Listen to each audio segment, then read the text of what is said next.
Weary traveler, welcome. Come have a seat for a much needed rest. You've been battling dragons that you didn't even know existed, wandering paths with twists and turns searching for answers. And today you found yourself here at the old sage's hut, where the dust of old lessons mixes with the light of new insight. You see, here we don't hide from our shadows or the echoes of our old self. No, we face them, we witness them, and we try to step beyond them. You know, if you're truly and genuinely growing into a better person, the old self doesn't just go quietly into the night. You're going to hear its death rattles at least one more time. And it's not there to pull you backwards, it's to see if you're truly done with it. And this lesson was made abundantly clear to me today. And so I felt the need to share it with you in hopes that it will possibly help one of you out there. You see, it all started yesterday with a seemingly innocuous conversation with a coworker.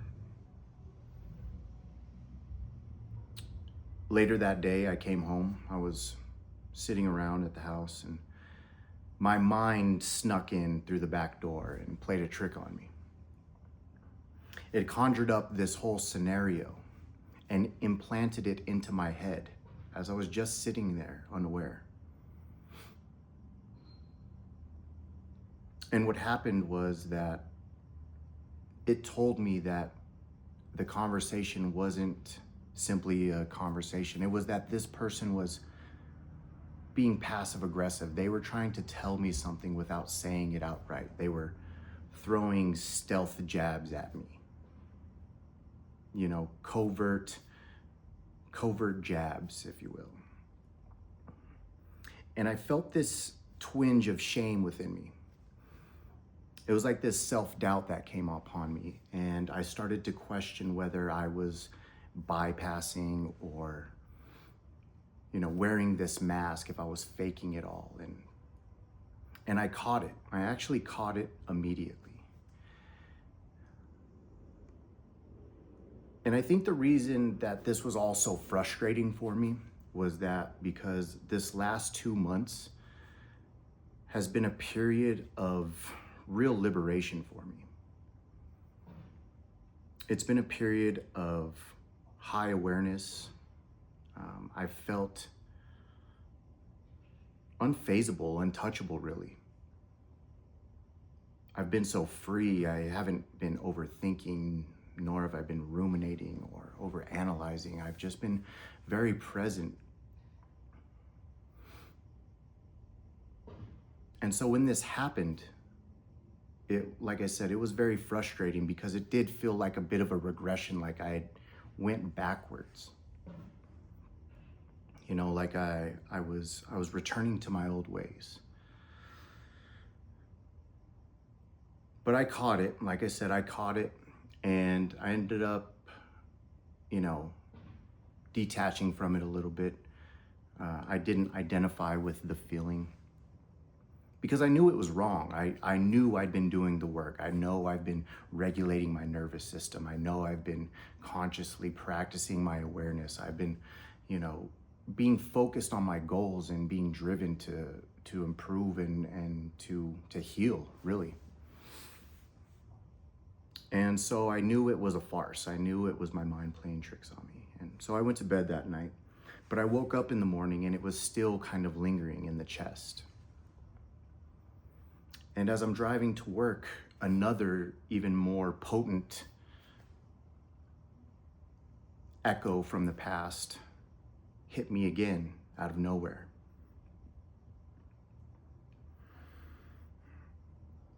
And the feeling got heavier and it got a little bit deeper. And so I decided to stop off at this little nature preserve that I frequent to do some meditation and to just kind of ground and calm myself and sit by the water. And so I pulled up there And I walk to the pond and it's empty. There's like tape around the area, like caution tape, and it's empty. And at first I was like really disappointed. Like I was like, I wanted to sit by the water and it was gone. And it immediately struck me that this was like significant, like symbolic in some way. And it struck me that, you know, water is symbolic of our emotional world. And this particular pond, it wasn't, or at least I found out when I pulled up there, it was very shallow. It wasn't very deep.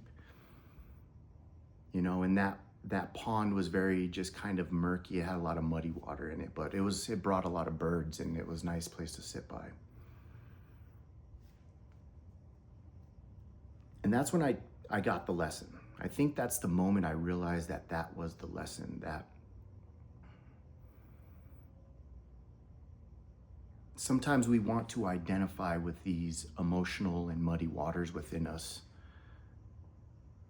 And it's really about just becoming empty and letting all of that murkiness and shallow water, that stagnant water within us, and let it go. Empty ourselves, empty our vessel. And so I walked down into the path and I sat there and I sat in stillness, did a little meditation, sat with the emotion in my chest, right? That's what this nervous system regulation that I talk about is all about. We sit there, we feel it in our chest or wherever it presents itself. And we don't try and get rid of it. We witness it, we watch it. Like a bird on a tree, we just notice it. We don't try and soothe it. We let it do its thing, run its course.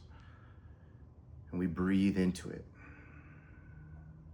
and name it. We name it for what it is. It's an old echo of the past. It's who we used to be. That's the person I used to be, the person who overanalyzed and who thought everything that somebody was saying was a jab or a you know, a covert tactic, or they're trying to tell me something. But not anymore.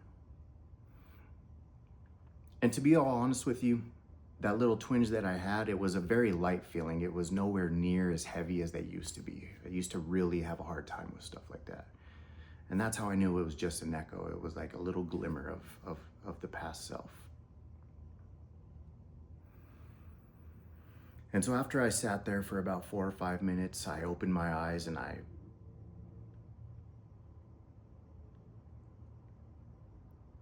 became very calm. And it became very clear to me that I was on the right path. And that when you're growing and you are becoming your higher, better self, the ego, it doesn't feel safe, not in control. And when that higher self is in the driver's seat, it's going to claw back at you and figure out if you are who you really say you are. It's going to try to bring you back. And you just have to realize that this is not regression. It isn't. It's signs of growth. And you're only attacked when you're on the right path. All of the great sages, all of the great masters, they've all gone through this. And so that was the lesson, and I realized it, you know, and if I had let myself, you know, attach to it, identify it, and fall deep into the abyss, you know, stare in that abyss and watch it stare back at me, I would have went backwards, but I didn't. I was open to learning the lesson, and it came through, and it will come through, and we just have to allow the universe to work through us in this way. And when we become very acutely aware of our emotions in our inner world and the symbolic outer world and the signs and the things that the world is trying to tell us, we can decipher the language and we can figure out that lesson. So, you know, I really just said all of that to say this, that if you're on the path, if you're making changes for the better and you're doing a good job and you're seeing the fruits of your labor, just know that it's absolutely normal for your old self to rear its ugly little face again, and just that one more time to see if you truly want to be who you say you want to be. It's a test. And it means you're growing. So don't let it get you down, and remember to reframe that. Reframe it into a positive manner and be like, I'm doing good. I'm on the way and I'm making shit happen. And trust in yourself. All right. Well, that's it for now. I appreciate you sitting here with me. Back on your journey, get out there and slay those dragons, and we'll see you on the next one. All right. Peace.